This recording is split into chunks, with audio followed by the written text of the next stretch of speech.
Judulnya luar biasa ini, kompornya, bombastisnya. Debut Kluivert di bawah bayang-bayang STY. Emang benar ya? begitu? Tanda tanya tuh Bang. Iya makanya emang benar begitu bayang-bayang STY. Bung Toel, terus aja ya. Anda kayaknya nggak move on deh dari STY. Selalu nih kayak keresahan hati tuh keluar kalau udah bahas STY. Kali ini Anda bilang STY itu nggak ada warisannya di sepak bola kita. Dan Anda anehnya ketika nambah nih pemain kita, naturalisasi sampai 4, kok lebih adem? Cuap-cuapnya kok kayak nggak muncul, kayak anti naturalisasinya waktu bareng STY itu kayak nggak ada muncul. Aneh ya? Nah, itu yang mau kita lihat. Yuk kita saksikan bareng-bareng dan jangan lupa komentar. Iya, sebetulnya nggak mau ngomong STY karena tiba-tiba popularitasnya naik lagi kalau saya ngomong kan. Ketawa. Ini benar-benar sudah move on nih kayaknya Bung Toel nih kayaknya. Kalau saya sih udah. Udah ini Bang ya? Saya orang bola tuh. Oke. Orang bola tuh nggak pernah terlalu terbuai masa lalu. Judulnya luar biasa ini, kompornya, bombastisnya. Debut Kluivert di bawah bayang-bayang STY. Emang benar begitu? Tanda tanya tuh Bang. Iya makanya emang benar begitu bayang-bayang STY. Emang karismatik siapa sih STY? Sir Alex Ferguson. Wah. Kan gitu kan. Kalau kita dalam konteks bola nih, Sir Alex Ferguson oke lah. Pelatih berikutnya dalam bayang-bayang Sir Alex Ferguson. Siapa lagi? Pep Guardiola di Barcelona. Tito Villanova juga gak merasa begitu. Frank Rijkaard tadinya hebat terus digantikan. Sepak bola itu ada continuity, sustainnya kan, estafet gitu loh. Jadi saya nggak bersepakat dengan judul ini. Judul ini nggak bersepakat. Sama saya tidak bersepakat dengan pernyataan Andi Bahtiar Yusuf. Warisan STY, peninggalan STY, timnas ini.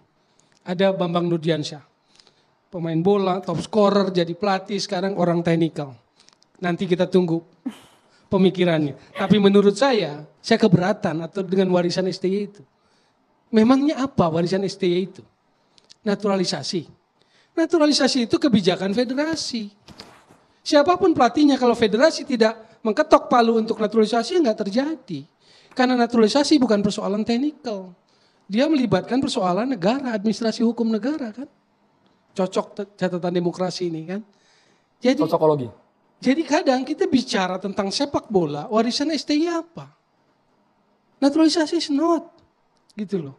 Jadi menurut saya, Kluivert memang ada di kursi panas untuk debutnya 44 jam sejak dari sekarang, kalau hitungannya jam 8. Tapi dia nggak harus ada di bawah bayang-bayang STY. Dia ada di kursi panas, yes. Siapapun yang pegang pelatih timnas saat ini pasti kursi panas. Karena ada sisa 4 pertandingan menentukan, dan kita melihat tiba-tiba bahwa merasa ada opportunity, ada momentum. Ada momentum juara. Bahkan presiden ngomong kemarin kan. Ini kan membuat situasi mimpi Piala Dunia itu makin apa tuh? Makin membuncah gitu kan. Makin kebelet lah kita. So jadi apa yang dituntut dari Kluivert besok? Hasil menurut saya. Boleh nggak Bung Toel kalau kalimatnya kami utarakan seperti ini? Kita melangkah sampai sejauh ini ya karena peran STY. Boleh nggak Bung Toel? Nggak, kali nanya kan, boleh. Kalau gitu? STY itu menjadi figur sentral, kenapa di tim-tim yang katakanlah tim AFF, tim yang lain tidak begitu? Sadarkah kita per pertandingan mulai dari November ronde 2 lawan Irak, November 2023 lawan Filipina, itu kan jumlah yang naturalisasinya nambah tuh, membaik. Itu ada faktor itu gitu loh. Jadi bagaimana mungkin secara sepak bola kita klaim itu kerjaan Bambang Nurdiansyah keren. Paham nggak maksud saya?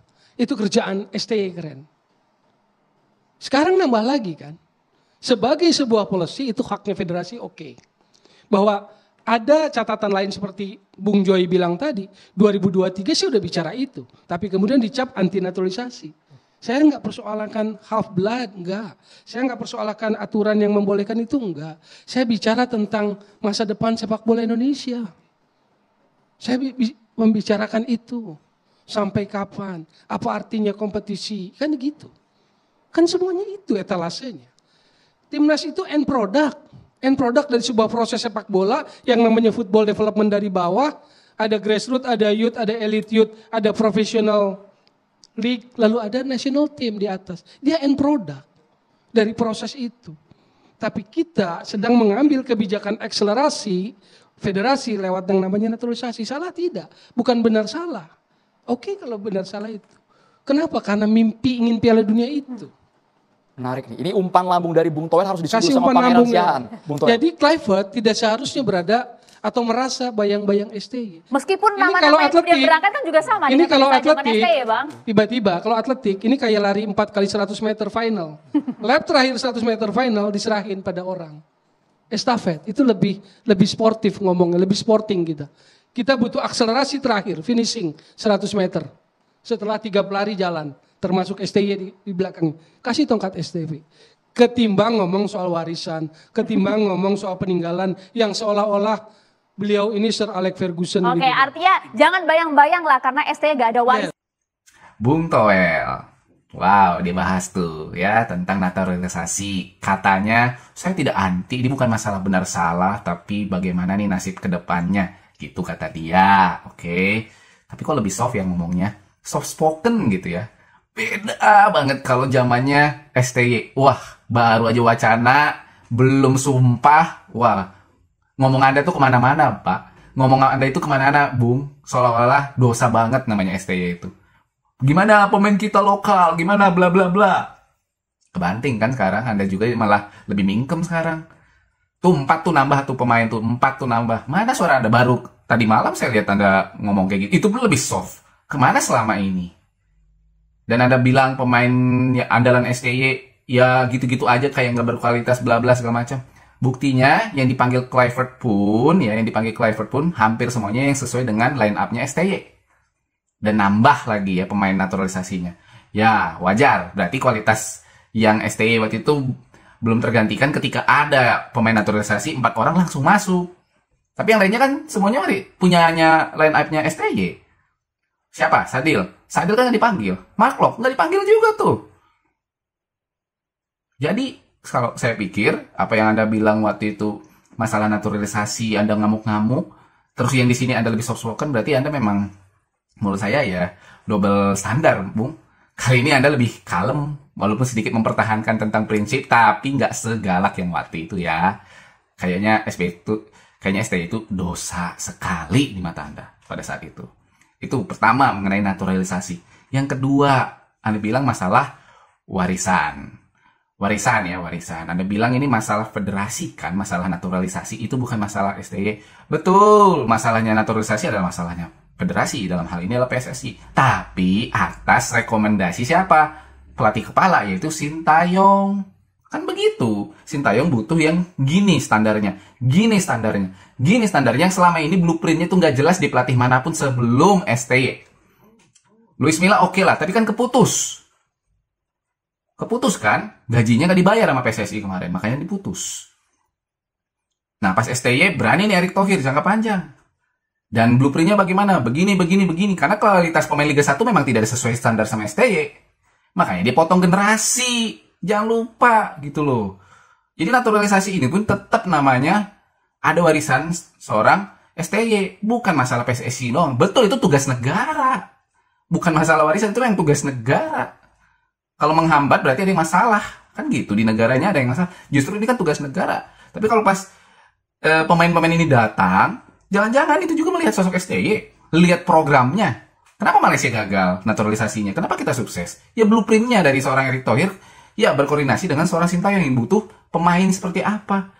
Sehingga ada namanya rentang usia, mulai dari paling muda, under 23, usia emas macam Jai Izzes, sampai nanti yang paling tua, ya semacam Jordi Amat.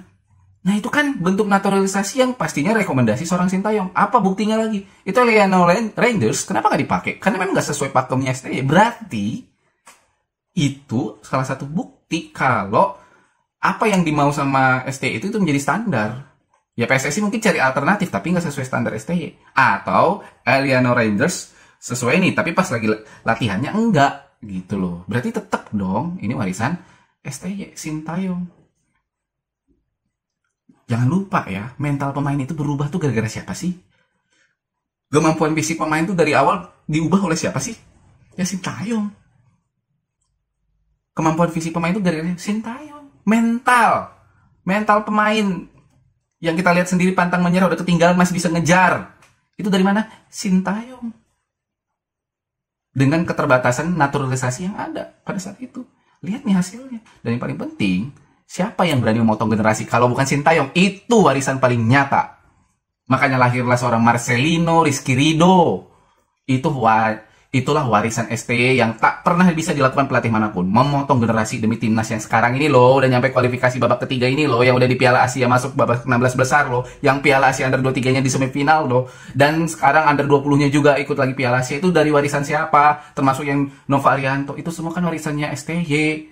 PSSI kontrak STY itu memang dari usia di bawah umur sampai yang senior. Udah terbukti itu warisannya semua. Betul, seorang Patrick Kluivert itu melaksanakan estafet. Iya, kalau estafet juga jalan nyampe ke Patrick Kluivertnya bukan karena jalan sendiri kan. Tetap itu adalah warisan STY, legacy STY. Pelatih mana yang bisa selama ini? Ya cuma STY, Sintayong. Anda prestasinya terus, AFF terus, AFF. Lihat dong di AFF juga apakah semua total pemain naturalisasi mau ke sana? Ya enggak lah, rentan cedera. Dan juga nggak masuk kalender FIFA. Ya jelas dong klubnya nggak ngasih izin. Memang sepenting apa Piala AFF? Anda terus saja ngomporin di situ. Anda yang kompor di sini, Bu. Ini tetap warisannya Sintayong ada di situ. Jangan Anda menyanggah soal ini. Sekalipun Anda membencinya, Bu. Anda yang memetik kompor perdamaian ini. Awalnya kita nggak ada nih masalah-masalah ini. Tapi Anda sendiri yang memantik. Jadi sekali lagi, Bung Toel, mending Anda diam. Lolos nanti kita ke Piala Dunia. Jangan-jangan di Stadion Gelora Bung Karno itu pun nanti akan berkumandang nama STY. Percayalah, kalau memang demikian berarti benar selama ini. Apa yang dilakukan oleh sang pelatih. Betul, kita harus mendukung Patrick Kluivert kali ini. Tapi tetap kita juga harus menghormati warisan yang dilakukan oleh pelatih sebelumnya. Jangan seperti kacang lupakan kulitnya, kawan. Dukung selalu timnas dan selalu bersatu. Terima kasih. Jangan lupa komentar ya.